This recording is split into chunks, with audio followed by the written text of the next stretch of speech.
Hello and welcome to another HanDrinksSolo wine info video, and today we're talking about Vrede-en-Lust Barrel Fermented Viognier 2021. In today's video I'm going to talk a little bit about the focus of the estate, the people of the estate, and finally the wine in the glass. Vrede-en-Lust is a fairly established estate situated somewhere between Franschhoek and the sort of Simonsberg Paarl area, but they also own an estate in Elgin, which they call their white wine estate. Of course, they also happen to grow some really high quality Cabernet Franc there, which is of course a red cultivar. And then perhaps to add to the irony, the wine that we're discussing today, their barrel fermented Viognier, is very much a white wine and has a huge component that is grown in the vineyards in the Franschhoek area. I'm not sure that's technically irony. When it comes to putting out a vibe, Vrede-en-Lust are very much a steampunk representation of the South African wine industry, in that their decor is distinctly retro, but their focus is very much on the future. And what I mean by that? Well, with regards to their decor, they've gone out of their way in order to preserve and in some cases reconstruct all the original Cape Dutch architecture around the farm.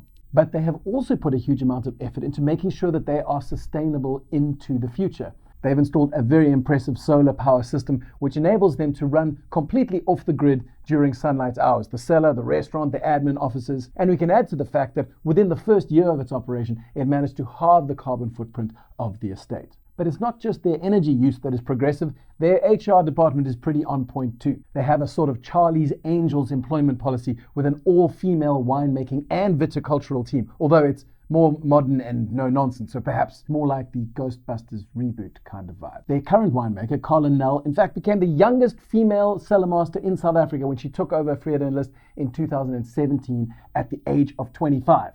Before that, she'd been making wine in Piedmont, Italy. She'd done some enological studies in Burgundy. She'd been the assistant winemaker for Rupert and Rothschild.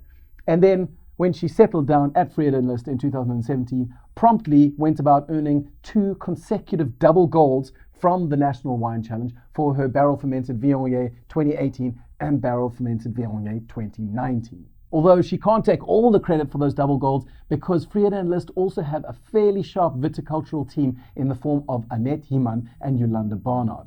And I know you're getting antsy and just want to drink some wine, but before we get to tasting what's in the glass, I want to take a little look at how this wine was put together, because I really think it was quite clever. Viognier as a grape doesn't have a huge amount of natural acidity, and when it's allowed to get really ripe, it can have a huge, overwhelming, rich, palate-coating mouthfeel. So if you were to grow Viognier in a warm region like, say, near Franschhoek or Simonsberg Paarl, you dramatically increase the chances of having a wine with ridiculously rich peach levels, very high alcohol, and almost no acid. If, however, you were to also grow Viognier at altitude in a cool region, say like Elgin, you'd be able to harvest the grapes with slightly lower sugar levels, slightly higher acid levels, and produce a component that is really quite refreshing. But of course, you can't just simply take those two components and mash them together and expect them to be excellent. Tommy Lee Jones's Two-Face showed us that in no uncertain terms. But if you can find a way to have those two components integrate and meld together, then the potential for a beautifully balanced wine is incredible. One that manages to be both rich and textured,